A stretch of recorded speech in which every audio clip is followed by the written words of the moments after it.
But you can do that with young guys. Young guys don't know that, they don't know their capabilities yet. No.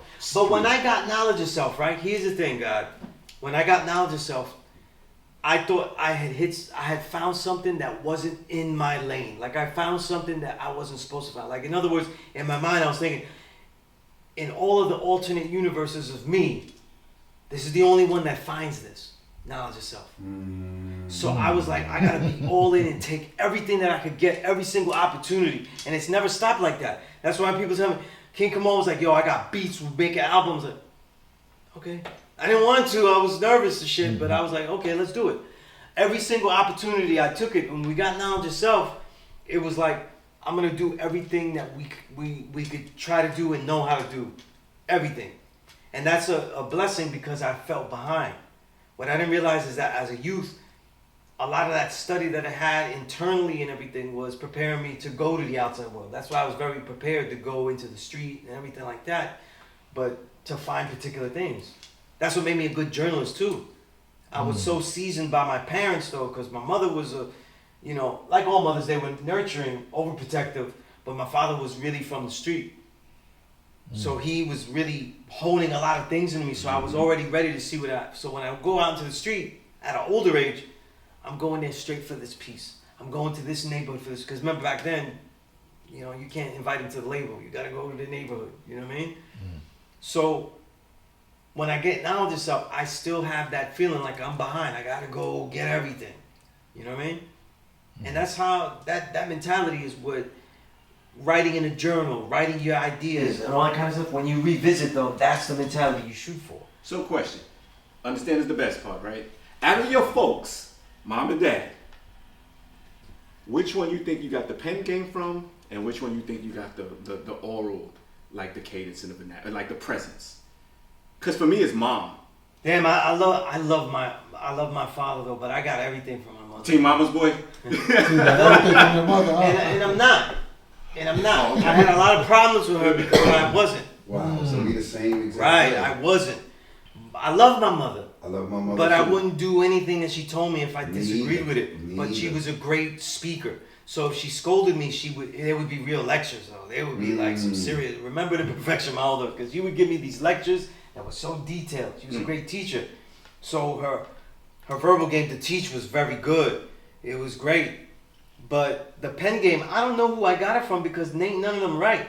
The only difference is that my mother made me write. So I would have to read books that had nothing to do with school. I would have to write book reports in summer and things like that. So through her instruction, you found the talent. So yeah, because when I went to college, she demanded that I write something. So she demanded I do an extracurricular activity. That was all I knew, so I started writing the paper. That's what birthed my career. You know what I mean? And my brother was in the newspaper. My twin brother was in the newspaper. So I said, yo, let me do that. So did your mother, because my mother's Puerto Rican as well, from the island, right? What island your mother? You said your mother's. My mother. So there's a big thing with Puerto Ricans, right?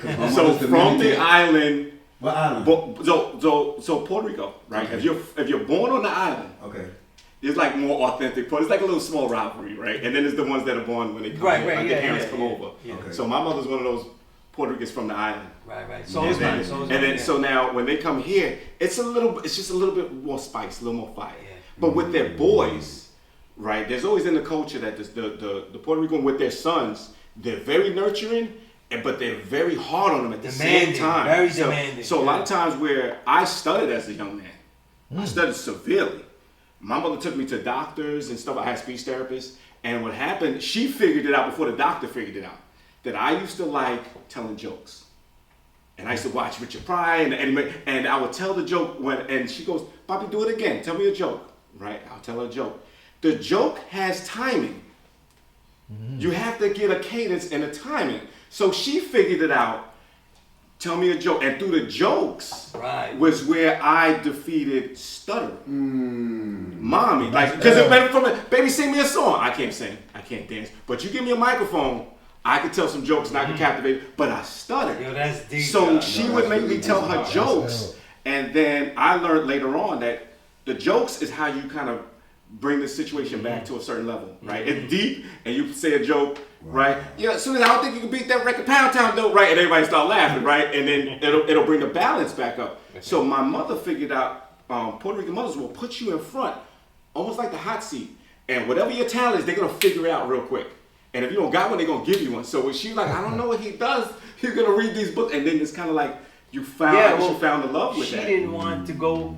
My mother didn't know English though, so when she came here, she had to learn this shit. Absolutely. So they didn't pass. She went to high school, Sarah J. Hill High School. And the minute she goes in there without knowing English, though, it didn't matter though. She had to learn it immediately or just fail. Well, So she started watching soap operas and learning this shit. So that experience though was like, you can't not only not speak well, you have to speak well, speak eloquently, and you can't have an accent. Because these are things that it's a very big deal to her. You see it now, right? You know what I'm saying? It's very big deal to her. You know what I mean? So me being able to articulate very well was a big deal for her. You know what I mean? Wow, so that makes me think about my mother. The fact that I go start writing about hip hop though was like, oh my goodness, how you write about all the people that don't know how to speak? Because now that makes me think about right? Like, to her, it's all speaking wrong, and then etrujado, está hablando, you know, trujado, all beat up. You know what I mean? Or sloppy. You know what I'm saying? But also too, my mother had a thing where like you can't choke under pressure. And that's where the fire was. She used to say, you know, don't drown in a glass of water though. But to her, everything was a glass of water. So it's a difference. Every event you in is a glass of water though. It's a difference with Dominican mothers because my mother's Dominican from St. Thomas. So what I believe she did is when she came over here, she stopped speaking Spanish to blend in. Oh, so she pushed it to the side. Yeah, because what I was told by her and a lot of my family members that I used to speak fluent Spanish as a baby. She just stopped teaching me it.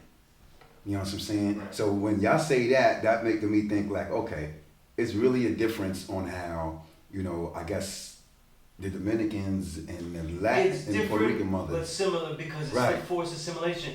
Here's one difference. Don't forget that Puerto Ricans on the island, when they took over the island, they were deliberately teaching assimilation as an overt course, not as a subtle culturalization. So they were teaching you the proper 4 food groups.